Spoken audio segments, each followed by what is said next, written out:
청취자 여러분 안녕하십니까. 시사팩토리 100.3 금요판과 나올통의 진행을 맡은 조광래입니다. 지방자치법 전부 개정안이 통과되면서 이제는 진정한 지방 분권 시대를 맞이했습니다. 앞으로는 지자체의 권한이 더욱 강화되는 만큼 지역 내 민주적 의사결정 구조를 가진 의회의 역할이 더욱 중요해 보이는데요. 오늘은 이와 관련해 혼란스러운 코로나19 전국에서 민선 7기의 후반기 광역의회 의장을 맡고 있는 박병석 울산광역시의회 의장과 파워 인터뷰 준비했습니다. 안녕하세요. 정치해설가 이태인입니다. 앞서 말씀드렸듯이 지방자치법 전부 개정안 통과로 이제 인력난에 시달리던 시의회가 전문 인력 채용으로 집행부에 대한 감사 및 조사활동과 조례 제정을 위한 활동에 더욱더 탄력이 붙을 것으로 예상하고 있습니다.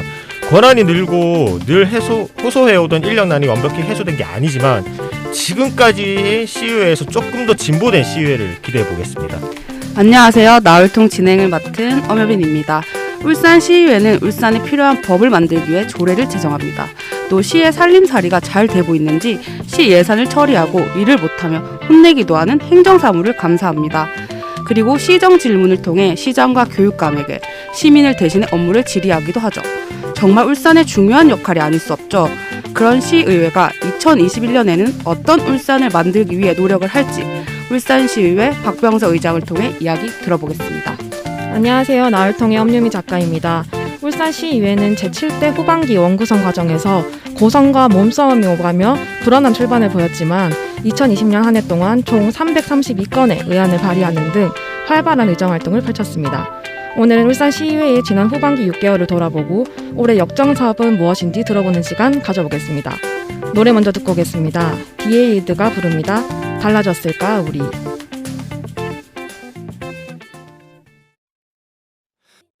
네, 박병석 울산시의회 의장 스튜디오에 모셨습니다. 안녕하세요. 네, 안녕하세요. 반갑습니다. 안녕하세요. 네, 안녕하세요. 반갑습니다. 시사팩토리 100.3과 나올통 청취자 여러분께 새해 인사 한번 부탁드리겠습니다, 의장님. 네, 반갑습니다. 먼저 우리 CBS 라디오 애청자 여러분과 우리 시민 여러분께 신축년 새해를 맞아 건강하시고 행복하시라고 인사를 드립니다. 특히 요즘 울산에서 가장 핫한 시사팩토리 100.3과 나올통 각별히 사랑하시는 모든 분들의 소망은 반드시 이루어지길 간절히 기도하겠습니다. 시사팩토리 100.3과 나올통의 동료 의원들이 출연해서 대담을 펼친 것을 얘기를 들었거든요. 네, 그렇죠. 네, 하나같이 말씀도 똑부리 잘 하시죠. 네, 네네. 울산 시의원님들, 그렇죠. 젊은 매우. 의원님들이 굉장히 훌륭한 의정활동하고 있거든요. 네. 그분들을 불러주셔서 감사드리고 저희가 감사드립니다. 네. 우리 시의회 활동과 울산 현안에 대해서도 명쾌하게 전달하고 또 처방하는 것도 잘 제가 들었습니다. 저도 꼭 한번 나오고 싶었거든요. 네네. 이렇게 오늘 불러주셔서 정말 감사드리고요. 때마침 새해를 맞아 라디오를 통해 소통하는 자리를 갖게 된 것을 너무 기쁘게 생각하고 다시 한번 초대해 주셔서 감사드립니다. 오늘 이 자리를 통해 저에 대해서도 관심을 좀 가져주시고 동료 의원들이 혼신을 다하고 있는 우리 시의회에 대해서도 아낌없는 성원과 격려를 부탁드리겠습니다. 네, 아주 네. 훈훈하게 또 시작을 해주셨는데, 네, 저희도 아주 기분 좋게 시작해보도록 하겠습니다. 네네. 그럼 관심을 가지면서 제가 질문을 해보겠습니다. 민선 7기 후반기 6개월 동안 갈목할 만한 성과와 아쉬운 점을 꼽는다면 무엇이 있을까요? 네, 아직 6개월밖에 지나지 않아서 성과와 아쉬움을 말씀드리기에는 좀 이런 감이 없지 않아 있겠죠. 네. 네. 프로 기사들은 바둑을 두고 난 뒤에 복귀라는 것을 한다고 합니다.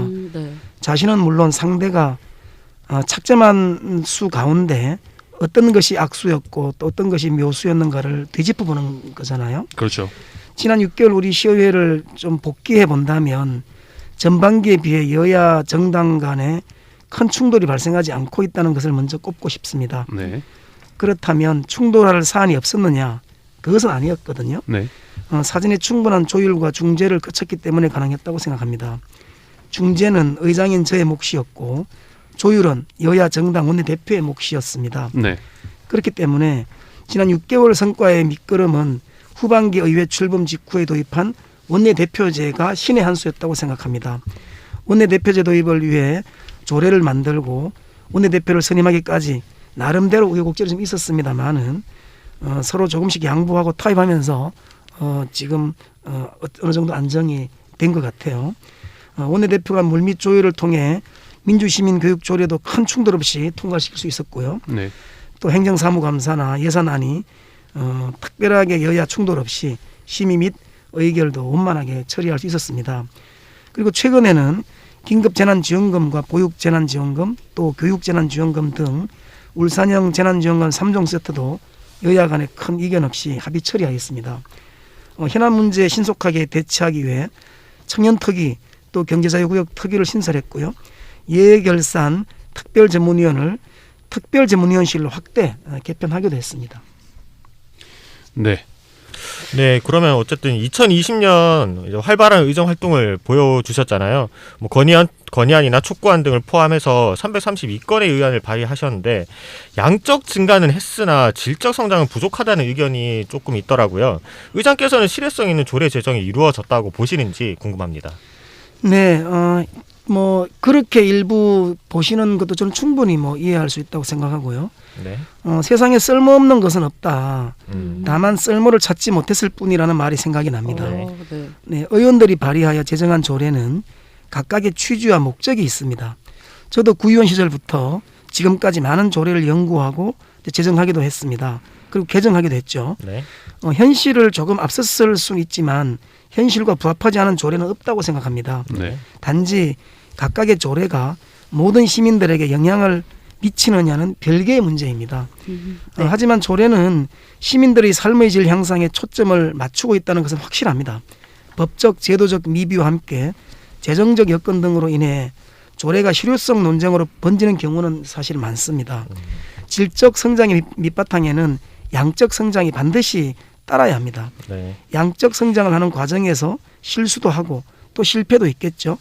그 실수와 실패가 질적 성장을 이끄는 자양분 역할을 한다고 저는 생각합니다. 조례는 특히 재정적으로 모든 것이 끝나는 것이 아니라 부족하고 미진한 부분에 대해서는 개정이라는 절차와 과정도 있기 때문에 쓸모를 다했고 또 필요치 않다고 하면 폐기할 수도 있기 때문에 너무 성급하게 양은 많은데 별로 효용이 없다라고 하기에는 좀 성급한 판단이라고 저는 생각하고요. 네. 올 하반기부터는 그런 어떤 문제점들을 좀 더 우리가 섬세하고 좀 디테일하게 파악하기 위해서 1억 5천만 원이라는 예산을 이번에 편성했거든요. 그 예산을 가지고 조례 실효성을 높이기 위한 방안의 하나로 입법평가위원회를 이제 가동하게 됩니다. 네. 민간인 전문가들 구성해서요. 분야별 전문가들이 참여하는 입법평가위원회를 통해서 조례 제정의 적절성, 실효성을 평가하게 되면은 아마 좀 더 좋은 조례가 만들어질 걸로 기대하고 또 집행부에서도 이 조례에 대해서 그냥 방치하고 서랍에 넣는 게 아니고 그 조례가 실효성이 될 수 있도록 각종 조례에 명시된 내용대로 집행을 하는 그러한 감시 역할도 아마 더 강화될 걸로 저희들은 기대하고 있습니다. 뭐 한 가지 요청을 드리자면 입법평가위원회에 꼭 청년 당사자를 꼭 참여할 수 있게. 네, 나중에 저희들이 네. 위원 선정할 때 꼭 응모해 주시기 바라겠습니다. 네, 알겠습니다. 네. 네. 그러면 이제 실효성 있는 조례 제정이 이루어질 거라고 보고 저희가 울산시의회가 이례적으로 올해 첫 회기를 1월로 잡아왔어요. 네. 지난 2006년 이후에 15년 만에 처음인데 네. 이번 1월 임시회에서는 어떤 일들이 있었나요? 네, 그동안 시의회 첫 번째 회기는 2월에 열렸던 것이 이제 관례였죠. 네. 왜냐하면 1월 달에는 집행부의 업무 보고가 사실 이제 불가능하거든요. 인사이동, 뭐 그렇죠. 승진 네. 이런 것들이 있기 때문에. 그래서 아마 2월 달부터 첫 임시회를 열었는데요. 말씀하신 것처럼 올해 15년 만에 우리가 이제 1년 회기를 이제 짜면서 1월 달 회기를 만들자라고 했고 그 이유는 이제 코로나 사태라는 비상 상황이기 때문에 좀 그 발빠르게 어떤 현안에 대응하기 위해서 1월 임시회를 의원님들이 많은 논란 끝에 사실은 저희들이 이제 만들어 놨거든요. 네. 네. 그래서 이제 지난 21일 이제 개회하고 27일 어저께죠. 네, 어저께 저희들이 이제 임시회를 2차 본회의로 마쳤습니다. 네. 무엇보다 이번 임시회에는 앞에서 제가 말씀드렸지만 울산형 재난지원금 3종 세트에 대한 230억 규모의 원포인트 추경을 이번에 심사 의결한 것이 가장 큰 내용이죠. 네. 지금 공경을 생각하면 뭐 부족한 금액이겠지만 그래도 조금이라도 가계의 보탬이 됐으면 하는 바람이고, 그래서 저희들이 그렇게 의결했습니다. 네. 짧은 일정이었지만 긴급한 현안 업무 처리를 위해서 15년 만에 1월 달에 임시를 연 것은 정말 저희들은 시의적절한 조치였다고 평가하고 싶고요. 앞으로도 우리 시의회는 회기에 관계없이 할 수 있는 일이 있고 또 해야 할 일이 있다면 형식에 구애받지 않고 1년 365일 의회를 상시 가동한다는 그런 마음으로 의정활동에 더욱 매진하도록 하겠습니다. 네. 뭐 조금 한 말씀만 좀 덧붙인다면 네. 이제 일부 그 언론에서 네네.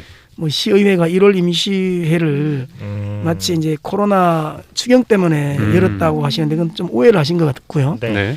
임시회가 먼저 결정이 돼야 그 이후에 안건들이 올라오기 때문에 그건 좀 오해가 없으면 좋겠고, 저희들은 다만 1월 임시회를 연 것은 코로나 전국에서 뭔가 의회의 장을 열어놔야 긴급히 대응할 수 있겠다라고 해서 열어놓은 건데, 마침 집행부에서 구정전 그 재난지원금 세대당 10만 원씩을 지급하고 싶다, 의회에서 좀 이걸 처리해달라, 이렇게 이제 요청이 온 거거든요. 네. 우리가 열어놓지 않았더라면 불가능했던 일입니다. 네. 네, 그런 부분이 좀 이 자리에서 다시 한번 말씀드리고 싶어서 네. 네, 제가 말씀을 드립니다. 알겠습니다. 네, 질문을 좀 이어가겠습니다. 일부 학부모 및 종교단체와 이 국민의힘의 거센 반발 속에서 민주시민교육조례가 울산 시의회 본회의를 통과했습니다. 지역사회 문제를 해결하기 위한 근간이 될 수 있는 민주시민교육조례가 왜 정쟁 대상이 되었는지, 왜 그랬다고 생각하십니까? 네. 네, 뭐 저도 정말 안타깝습니다. 이 네. 정쟁의 대상이 될 수가 없는 건인데 네. 정쟁의 대상이 되더라고요. 그게 또 정치인 것 같아요. 네, 재밌죠. 네. 뭐 자라보고 놀라는 가슴 소뚜껑 보고도 놀란다는 속담이 있지 않습니까? 네. 민주시민교육조례 제정 과정이 그렇지 않았나 생각합니다. 왜곡된 정보에다가 또 정쟁으로 끌어가려는 정치적 노림수가 갈등과 대립을 부추겼다고 저는 생각합니다. 사실은 민주교육은 이미 이명박 정부 때 시작해서 지금 쭉 진행되어 오던 아주 일상적인 교육 활동의 하나거든요. 네. 민주시민교육조례 제정 취지는 아주 간결하고 명료합니다. 민주시민으로서 필요한 자질을 육성하는 것이거든요. 교육기본법의 교육 이념에서도 언급되어 있는 부분입니다. 울산교육청에서도 관련 부서를 신설하고 민주시민교육조례에 부합하는 정책과 사업을 수행할 계획인 것으로 알고 있습니다. 네.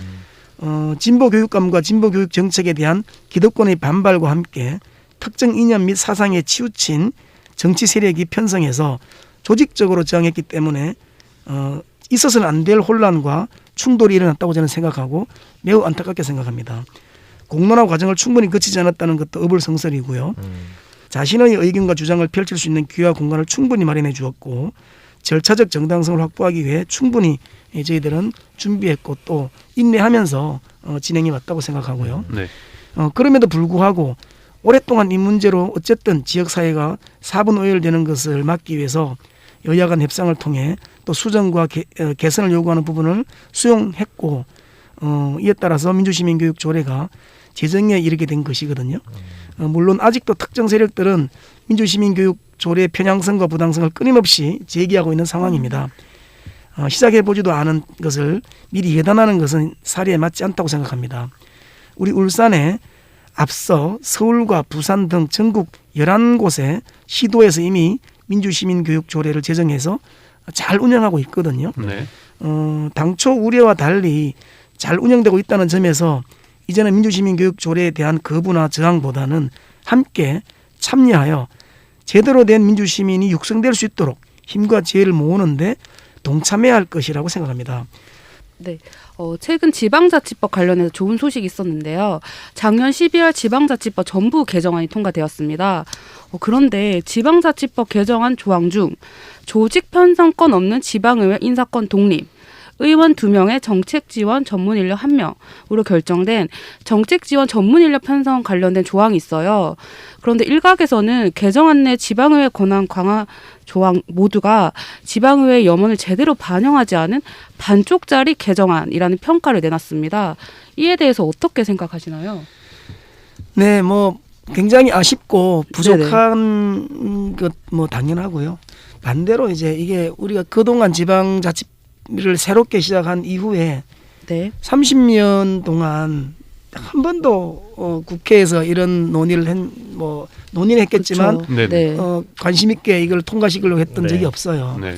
그런 측면에서 보면은 저는 작년 12월 정기국회에서 통과시켜 준 것만 해도 정말 새로운 또 변화의 시작이라고 보고 네. 앞으로 지금 말씀하신 것처럼 제대로 된 그 지방의회의 역할과 또 위상을 만드는 노력을 해야 된다고 봅니다. 우리가 또 우리 후배들이 해야 되겠죠. 그렇죠.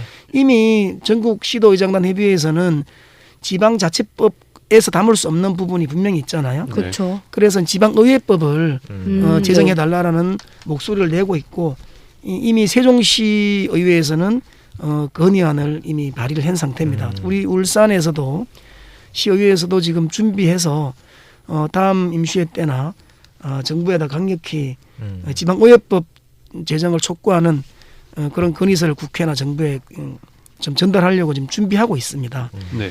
뭐 아쉬움은 있지만 반쪽짜리 개정안이라고 폄하하고 싶지는 않습니다. 네. 첫 술에 배부를 수는 없거든요. 그렇죠. 제가 앞에서 말씀드린 것처럼 네. 30년 만에 개정한 것만으로도 네. 지금 감사한 그런 마음을 갖고 있고요. 네. 32년 만에 사실은 지방자치법이 개정되었다는 사실이 큰 의미가 있다고 생각하고 강한 집행부에 약한 의회가 그동안에 이제 의회의 정설이었잖아요. 그렇죠. 실질적으로도 그런 경향이 있습니다. 의회로 인사 발령 나는 것을 잠시 쉬었다 가는 거로 생각하는 게 이제 일반적인 관행이었고요. 네. 이제 공무원들이죠. 또 좌천의 개념으로 생각하는 것도 현실이었습니다. 의회로 이제 파견 가면 좌천됐다 이런 그런 공무원들끼리의 얘기도 과거에 있었고요. 지금은 그렇지 않지만 네네네. 그래서 많이 개선되고 나아졌다고는 하지만 아직도 공직자들에게는 그렇게 인식되고 있는 부분도 네. 있습니다. 시간 관계상 의장님 질문을 좀 넘어가도록 하겠습니다. 네네. 네네. 충분히 좀 설명을 주신 것 같아서 네. 네 넘어가겠습니다. 그러면은 이어서 엄효빈 진행자께서 질문을 좀 부탁드리겠습니다. 네. 네, 최근 울산시의회는 2020년 의정 주요 성과로 사회적 약자를 위한 입법 활동 강화를 발표했습니다. 그런데 지난번 저희 방송에 김종은 자립생활센터장이 출연한 적이 있었는데요. 당시 인터뷰에서 2013년도에 울산의 울산 장애인 자립생활 지원 조례가 제정되었다. 1인당 500만 원 정도의 탈시설 지원금을 편성하고자 했으나 안타깝게 아직까지 실행되지 못했다고 밝혔습니다. 울산은 최근 3년간 전국 17개 시도 중에서 장애인 자립 지원 정착금 예산이 편성되지 않은 지역 3곳 중 하나인데요. 시의회에서 이 문제를 풀어나갈 책임이 있어 보이는데 어떻게 생각하시나요? 네. 날카로운 질문이 계속 들어오죠. 아주 예리한 질문인데요. 네. 네, 가장 아픈 손가락 가운데 하나가 장애인 문제죠, 사실. 그렇죠. 맞습니다. 그렇죠. 네, 더 많은 보살핌과 지원이 필요한 것도 충분히 저는 공감하고 있습니다. 네. 김종훈 센터장님이 여기에 출연해서 말씀하시는 것도 뒤늦게 확인했고요. 열악한 울산의 실정을 이야기하셨던데 의회를 책임지고 시민을 대변하고 있는 의장으로서 굉장히 마음이 아프고 무겁습니다. 우리 울산이 세종, 충남도와 함께 탈시설 지원금이 편성되지 않은 광역단체라는 지적을 뼈아프게 받아들이겠습니다. 김종훈 센터장님의 말씀처럼 우리 울산은 2013년 울산 장애인 자립생활지원 조례가 제정되었습니다. 1인당 500만 원 정도를 지원하는 방향으로 편성키로 했으나 지금까지 감감무소식이었다는 말씀이거든요. 그렇죠. 네, 그간의 구체적인 사정을 알 수가 없어 제가 단정적으로 말씀드릴 수는 없지만 일부러 외면하거나 무시하지는 않았을 것으로 생각합니다. 중앙정부의 지원과 별개로 지방정부에서도 장애인들의 삶을 보살피는 지원이 있었을 것이고 또한 중복되거나 재정 여건상 지원하지 못하는 불가피한 측면도 아마 있었지 않았나 추측이 됩니다. 최근 우리 시에서 6개 분야 56개 사업을 주요 내용으로 하는 2021년 장애인 복지정책을 발표하였거든요. 네. 지난해보다 206억 원, 약 19.2% 정도가 늘어난 1280억 원의 예산이 투입될 예정입니다. 네. 여기에는 장애인 연금을 포함해서 장애인 가족 및 발달 장애인 지원, 그리고 장애인 활동 보조 및 장애인 일자리 사업도 들어 있습니다. 탈시설 지원금에 준하는 부분도 있는 만큼 이해와 협조를 부탁드리고요. 장애인들이 원하고 바라는 부분이 미흡함이 없도록 저와 우리 시의회가 더 많은 관심을 가지고 의정 활동을 통해서 개선토록 노력하겠습니다. 네. 말씀하신 이 네. 지원금에 관련해서도 집행부가 다시 한번 긴밀하게 네. 네. 그동안에 왜 지원이 네. 되지 않았는지 네. 또 지원할 의사가 없는지를 명확히 한번 점검해 보도록 하겠습니다. 알겠습니다. 네, 바로 이어서 질문 네네, 주시죠. 또 하나 이제 민감하고 중요한 사안인데요. 최근 경주 월성 원전의 삼중수소 누출에 관한 뉴스가 잇따라 나오고 있습니다. 울산 북구에서도 이미 삼중수소 피해자가 피해를 호소한 적이 있는데요. 북구가 지역구인 만큼 해당 사안에 대해서 어떻게 생각하고 계신지 궁금합니다. 네, 그렇습니다. 굉장히 정말 가장 중요한 문제겠죠. 뭐 지금 어제부터 뉴스가 나오기 시작했죠. 후쿠시마에서 지금 뭐 네. 네, 한 시간 그렇죠. 피폭되면 바로 사망할 수 있는 네. 정도의 네, 네. 고농도의 지금 세슘이 지금 뭐 나온다고 하는데 네, 천장에서 나오고 네, 있죠, 지금. 그런 뉴스가 나올 때마다 이제 뭐 심장이 벌렁벌렁할 그렇죠. 정도로 바로 월성 원전과 고리 원전 사이에 있는 울산 그쵸. 우리가 살고 있는 입장에서 네. 굉장히 두렵기도 하고 그러다 보니까 이 월성 원전에 대한 관심이 이제 많이 높아지고 있는 게 현실입니다. 월성 원전뿐만 아니고요. 울산을 둘러싸고 있는 원전의 안전에 대한 문제는 이미 오래전부터 뭐 활동가들로부터 시작해서 끊임없이 제기되고 있습니다. 특히 월성 원전은 사실상 경주 도심보다는 우리 북구, 울산 북구와 더 이제 밀접하에 네. 붙어 있어서 우리 지역 주민들이 느끼는 불안은 상상 이상입니다. 작년 월성 원전 핵폐기물 임시 저장 시설 맥스터라 그러죠. 추가 설치를 반대하는 북구 주민 투표에서도 압도적인 반대가 있었던 것이 사실이고요. 그걸 보더라도 우리 주민들의 지금 얼마나 이제 그 불안해하고 있는지 알 수가 있는 거죠. 압도적인 반대에도 불구하고 정부는 맥스터 정서를 강행했습니다. 정부 입장에서는 어쩔 수 없다고 하지만 우리 울산 시민들이나 북구 주민들 입장에서는 결코 수용할 수 없었고 그런 우려와 걱정이 이번 삼중수소 유출로 네, 네. 다시금 이제 폭발하고 있는 것 같습니다. 네, 네. 알겠습니다. 그래서 이제 네. 얼마 전에 이제 국회에서 한 20여 명 정도의 의원님들이 현장을 방문해서 네, 확인도 그렇죠. 하고 네, 있고요. 네. 이걸 한 굉장히 중요한 문제를 받아들이고 있어서 네, 네. 거기에 대한 철저한 조사를 촉구하고 있는 상황입니다. 네, 네. 네, 시간 관계상 이제 마지막 질문으로 넘어가도록 하겠습니다. 2021년 울산 시의회 역점 사안은 무엇인가요? 네. 지금 시간 관계상 딱 10초. 네. 네. 아 그래요? 조금 저희가 자세한 거는 네. 제가 2부에 좀 듣고 네, 네, 네, 딱 네. 10초로 표현을 한다면 역점 사안을. 네. 일단 더 시민과 가까이 다가가는 의회, 네. 친구 같은 의회가 되겠습니다. 친구 아, 좋다. 네, 알겠습니다. 네. 그 자세한 내용은 저희가 2부에서 이어가겠습니다. 네. 네, 박병석 울산시의회 의장의 새해 계획이 잘 이루어지길 바라고 오늘 시사팩토리 100.3 금요판은 우선 여기서 마무리하겠습니다.